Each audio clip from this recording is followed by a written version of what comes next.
Last video में हम लोगों ने डिस्कस किया था change in profit sharing ratio के बारे में कि किस तरीके से तीन पार्टनर यदि हैं उनके बीच में ओल्ड रेशियो कुछ और है और फिर से with effect from beginning of the financial year ये न्यू रेशियो हमारे सामने आया।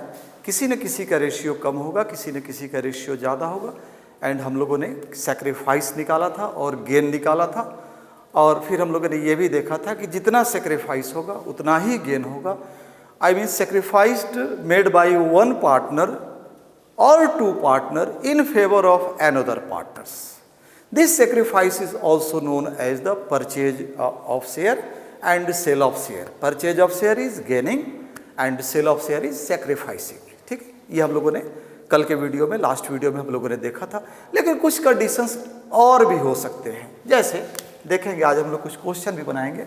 जैसे मान लो एक्स वाई जेड तीन पार्टनर हैं, इनके बीच का रेशियो कुछ भी हो सकता है। जैसे सपोज 5:4:1 हो गया। ठीक है, अगर न्यू रेशियो दे दिया 1:1:1 तो फिर हम लोग पहले की तरह सेक्रीफाइस और गेन निकालेंगे। लेकिन एक कंडीशन हम लोगों ने कल सीखा था कि अगर जेड 1/5 शेयर या 1/10 शेयर एक्वायर्ड करता है equally from X and Y, या सॉरी कल के वीडियो में हम लोगों ने देखा था कि Z acquired 1/5 share from whole of the share, it means remaining shares आपके पास कितना बच जाता था। मैंने टोटल शेयर को 1 माना था, 1 को हमने मानने के बाद 1/5 यदि हम लोगों ने दे दिया, किसको दे दिया, मान लो जेड को दे दिया, तो 1 में से 1/5 चला गया तो 4/5 बच गया। जो इस 4/5 को कौन लेंगे, एक्स और वाई लेंगे, किसी भी रेशियो में ले सकते हैं। अगर कोई इन्फॉर्मेशन नहीं दिया हुआ है तो इनके बीच का जो कॉरस्पॉन्डिंग रेशियो है उस रेशियो में लेंगे। लेकिन इसके अलावा भी कुछ बातें हो सकती है। जैसे मान लो आप, मैं इसको मिटा रहा हूं, ये हम लोगों ने कल डिस्कस कर लिया था। यह भी हो सकता है कि जेड को यदि 1/5 शेयर चाहिए तो यह 1/5 इक्वली वह एक्स और वाई से ले लेगा, या ऐसा भी हो सकता है कि अगर जेड को 1/5 शेयर चाहिए तो Z acquires entire 1/5 share from x और फ्रॉम वाई, ऐसा कुछ भी हो सकता है। मतलब एक्स ने ही अपने शेयर में से 1/5 दे दिया, तो अगर एक्स के पास 5/10 शेयर है तो 5/10 में से 1/5 देने के बाद कितना रिमेनिंग शेयर बच जाता है। इट मीन्स इस कंडीशन में वाई का शेयर रिमेन अनचेंज रह जाता है और जेड का पहले से 1/10 था, फिर उसको 1/5 मिल गया। इट मीन्स कभी कभी हम ये भी देखते हैं कि कोई पार्टिकुलर शेयर अपने शेयर में से सरेंडर करता है, सेक्रीफाइस करता है। तो जब अपने शेयर से वह सरेंडर करेगा, सेक्रीफाइस करेगा, तो उसका शेयर ऑब्वियसली डिक्रीज कर जाएगा। ठीक उसी तरीके से हम लोग समझ सकते हैं। मान लो मेरे पॉकेट में 5 रुपया, ओनली 5 रुपीज़, मैं किसी को 2 रुपया देना चाहता हूँ और उसके पॉकेट में पहले से 1 रुपया, तो मेरे पॉकेट में कितना बच जाएगा। मेरे पॉकेट में पहले से 5 रुपया था, मैंने 2 रुपया किसी को दिया तो मेरे पॉकेट में 3 रुपया बच जाएगा। तो यहाँ पर एक रेशियो काम कर गया। न्यू रेशियो कैसे निकालेंगे, old ratio minus sacrifice made. तो न्यू रेशियो का formula, when a partner sacrifices from his share और सरेंडर्ड फ्रॉम हिज शेयर, तो new share we can calculate as new ratio equal to और new share equal to old ratio minus sacrifice made. इसी सब type का कुछ हम लोग example देखेंगे। और उस बंदे के बारे में सोचो जिसको मैंने 2 रुपया दिया, उसके पॉकेट में पहले से 1 रुपया था, तो उसका ओल्ड रेशियो हो गया 1 रुपया, और मैंने 2 रुपया उसको सेक्रीफाइस करी तो उसके लिए वह गेन हो जाएगा। तब उसका न्यू रेशियो कैसे आप निकालोगे बाबू, old ratio plus sacrifice made by, suppose मेरा नाम ए है, सेक्रीफाइस मेड बाई ए। इसी सब टाइप का अभी हम लोगों ने जो वीडियो डिस्कस किया था उसमें ये पार्ट हम लोग अच्छे तरीके से नहीं डिस्कस कर पाए, और उससे रिलेटेड हमारे पास टीएस अग्रवाल का क्वेश्चन नंबर 4 है। क्वेश्चन नंबर 4 देखेंगे भी आप।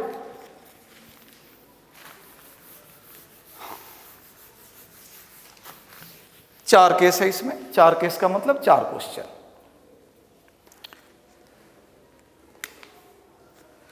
केस नंबर 1 मैं लिख देता हूं, फिर उसके बाद केस नंबर 2 मैं इसको मिटा के करूंगा। केस नंबर 1 में क्या कहता है, या इसको हम कॉमन भी लिख सकते हैं बाबू। Question number 4, old ratio of A, B and C equal to 5:4:1। ठीक है। और केस नंबर फर्स्ट में कहता है कि एज पर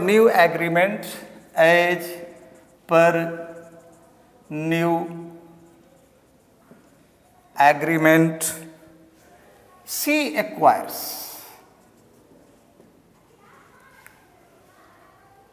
1/5 शेयर फ्रॉम ए। इस क्वेश्चन को पहले आप डिस्कस कर लो। ठीक है। इट मीन्स सी का पहले से आपका 110 है, 510, 410, 110 और सी एक्वायर्स 1/5 शेयर फ्रॉम सिर्फ ए। तो 510 में से ए का सेक्रीफाइस 510 में से 1/5 डिक्रीज कर जाएगा, तो ए का हम लोग न्यू रेशियो निकाल सकते हैं।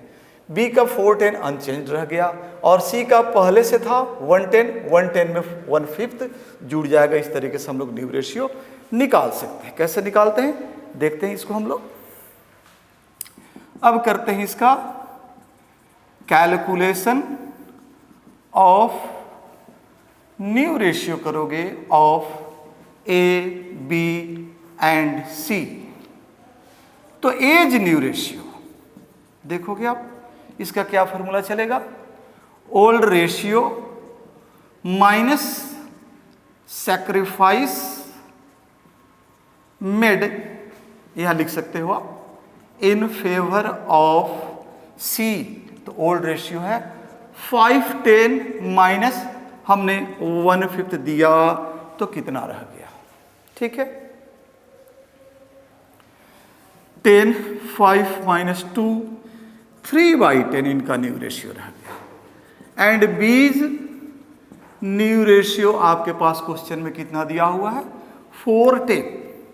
410 इनका जितना था उतना ही रह गया, क्योंकि बी ने अपने शेयर में से सेक्रीफाइस नहीं किया। तो बी के 410 के बगल में आप लिख सकते हो नो चेंज या अनचेंज्ड। ठीक है। नाउ सेज न्यू रेशियो अगर आप निकालते हो, सेज न्यू रेशियो अगर आप निकालते हो तो यहां पे बेटा कैसे इसका फॉर्मूला चलेगा? ओल्ड रेशियो प्लस शेयर, बहुत सिंपल है, एक्वायर्ड फ्रॉम बी। कभी भी नहीं लिखना किसने सेक्रीफाइस किया? ए ने सेक्रीफाइस किया, तो फ्रॉम, एक्वायर्ड फ्रॉम ए कर दोगे। तो सी का ओल्ड पहले से कितना था? 110 था। कितना इसने लिया?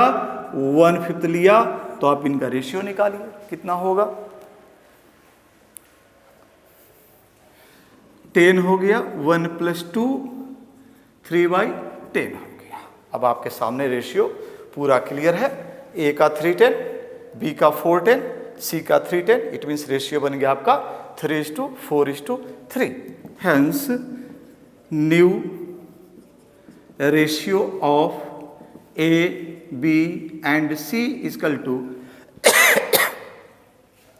310:410:310 और 3:4:3। ये केस नंबर फर्स्ट का आंसर हो गया आपके पास। आप इसका स्क्रीनशॉट ले लो, फिर हम लोग केस नंबर 2 स्टार्ट करते हैं।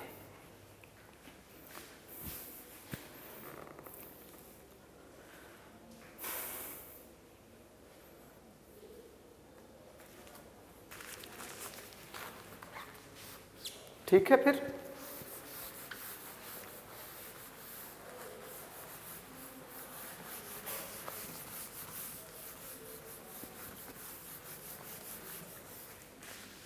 केस नंबर 2 कहता है, मैं लिख देता हूं केस नंबर 2, समझने में सुविधा होगी। Case number 2, as per new agreement, as per new agreement C acquires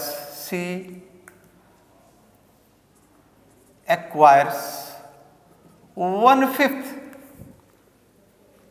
share equally from A and B. Very simple. हमको कितना चाहिए?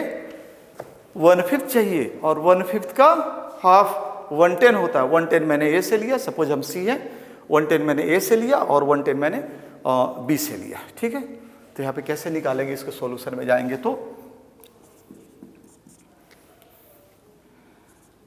सैक्रिफाइस मेड बाय ए 1/5 का हाफ 1/10, फिर सैक्रिफाइस मेड बाय बी 1/5 का हाफ 1/10 हो गया। अगर देखा जाए तो सैक्रिफाइसिंग रेशियो 1:1 हो गया। ये सैक्रिफाइस, ये क्या कहलाया? सैक्रिफाइस मेड कहलाया। ठीक है, अगर आप इसका सैक्रिफाइसिंग रेशियो निकालना चाहते हैं, मान लो आप सैक्रिफाइसिंग रेशियो निकालना चाहते हो तो 1:1 आएगा। कैसे? 1 110 110 10 1:1 और 1:1 हो जाएगा। खैर, सैक्रिफाइसिंग रेशियो आपका रिक्वायरमेंट में नहीं दिया हो, इसको मैं ब्रैकेट में कर देता हूं। अब आपको निकालना है calculation of new ratio of A B and C. Formula क्या चलेगा आपके पास?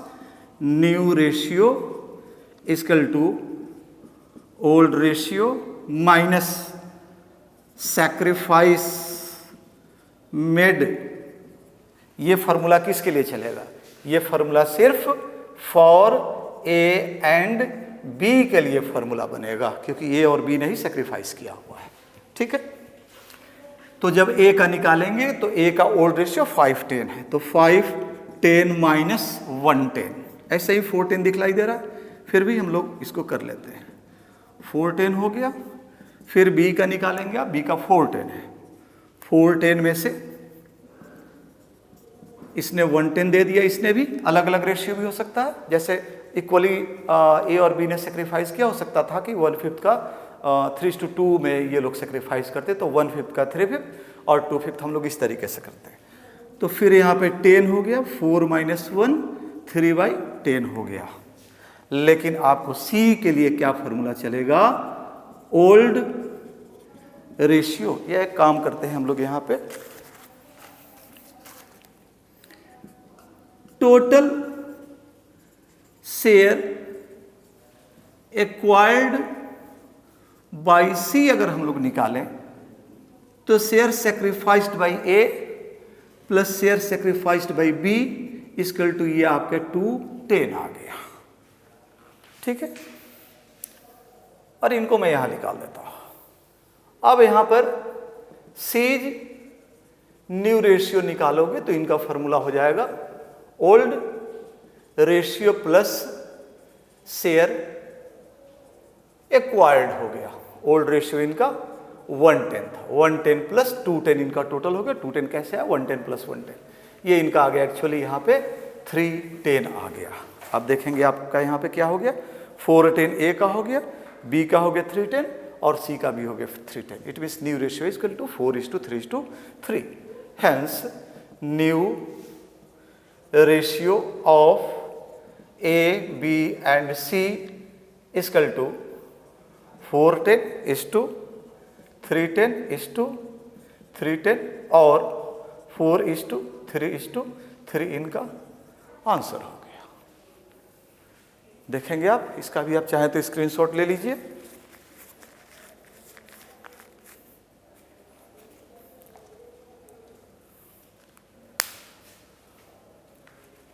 ठीक है बेटा, केस नंबर 3 देखते हैं।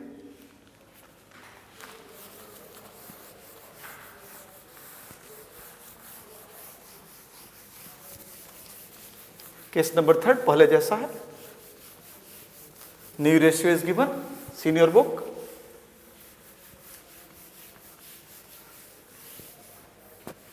जो कल हम लोगों ने केस डिस्कस किया था, कल जो क्वेश्चन डिस्कस किया था उसी के अनुसार केस नंबर 3 है। केस नंबर 3 क्या कहता है, फिर से मैं इसको लिख देता हूं। As per new agreement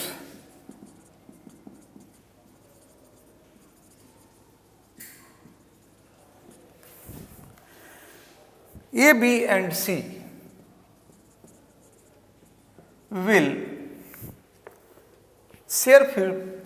will share future profits and losses equally। तब तो यहां पे और भी सिंपल बात हो गई। इसकी जब सॉल्यूशन में जाओगे तो क्या होगा, हमारे पास सैक्रिफाइसिंग रेशियो का फॉर्मूला रहेगा। इक्वली का मतलब आपके पास हो गया 1:1:1। Sacrificing ratio equal to old ratio minus new ratio. A का ओल्ड रेशियो है 5:10 माइनस 1/3, ठीक है। ये हो जाएगा आपका 30, 15 minus 10, 530। B 4:10 minus 1/3, 30, 230। C old था आपका 110 minus 1/3,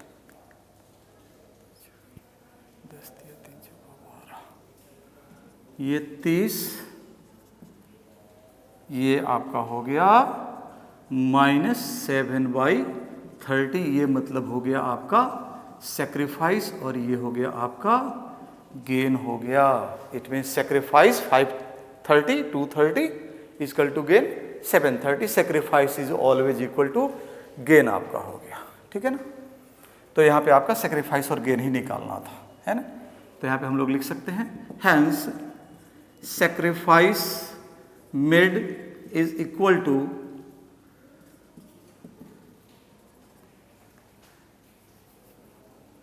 share gained। 530 plus 230 equal to 730 आ गया। ये आपका इस क्वेश्चन में न्यू रेशियो नहीं निकालना है, इस क्वेश्चन में सेक्रीफाइस एंड गेन निकालना है। दैट्स ऑल, इससे ज़्यादा इसमें कुछ नहीं है।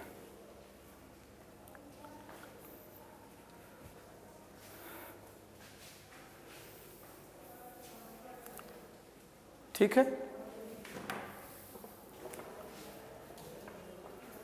इसी तरीके से आप चाहें तो केस नंबर 4 बना सकते हैं। केस नंबर 4 में क्या दिया हुआ है, as per new agreement C acquires 1/10 share of A and half share of B. फिर ए का जितना भी शेयर है, ए का शेयर है 510 का आप 110 निकाल लेंगे। सेक्रीफाइस मेड उनका निकल जाएगा और फिर उनका new ratio old minus sacrifice made कर देंगे। उसी तरीके से बी का निकाल लेंगे, बी का 410 है, 410 का हाफ कर देंगे तो उनका सेक्रीफाइस मेड निकल जाएगा और फिर ओल्ड माइनस सेक्रीफाइस मेड करके आप न्यू रेशियो निकाल सकते हैं। और सी का रेशियो निकालने के लिए old plus sacrifice made by A and plus sacrifice made by B आप करेंगे तो आपका न्यू रेशियो निकल जाएगा। नेक्स्ट वीडियो में हम लोग अकाउंटिंग ट्रीटमेंट ऑफ गुडविल के बारे में सीखेंगे। Okay, thank you.